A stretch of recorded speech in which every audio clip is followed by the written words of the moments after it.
আদরের বউ তোমায় বলি,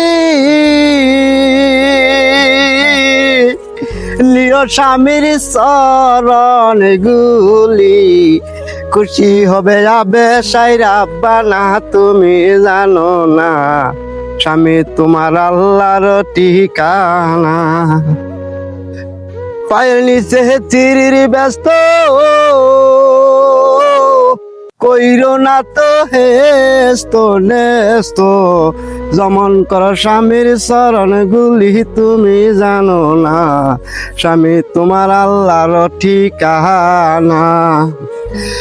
স্বামীর পায়ের নিচে চিরির ব্যস্ত, কইরো না তো হেস্ত নেস্ত, শরম করো স্বামীর চরণ গুলি তুমি জানো না, স্বামী তোমার আল্লাহর ঠিকানা।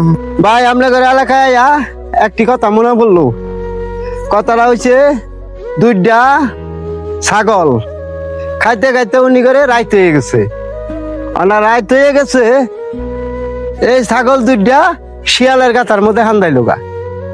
হান্দাইয়া বাঘে চিন্তা করতেছে, কইতাছে যে অনেক দিন ধরে আমি ছাগল বিচাইতেছি, খাইতে পারি না, আজকা তার মধ্যে পাইয়া গেছি।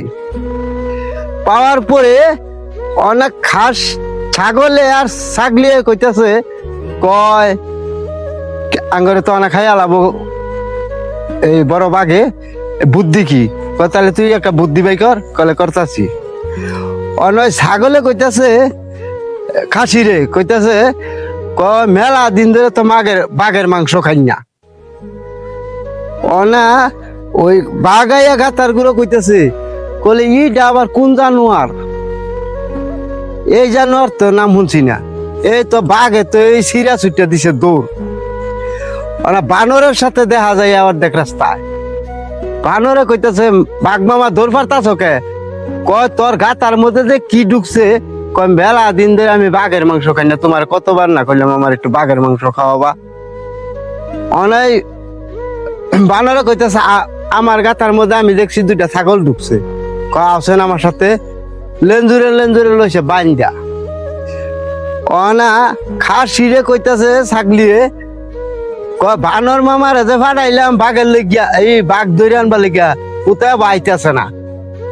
আরে বাবা রে বাবা, এই যে দৌড় কয় কারে, মনে করার দৌড় বাড়তে বাড়তে তো বানরের দফা ঠান্ডা হয়ে গেছে।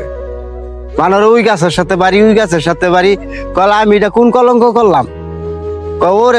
ওরে যে দেখাবার লেগে আনবার চাইছি, কলা আমার দফা তো ঠান্ডা দৌড় বাড়তে পরে মনে করো এই যে দৌড়াদৌড়ি লেগে পড়লো, বানরের জান শেষ। বানরের আমি এটা কোনটা করলাম?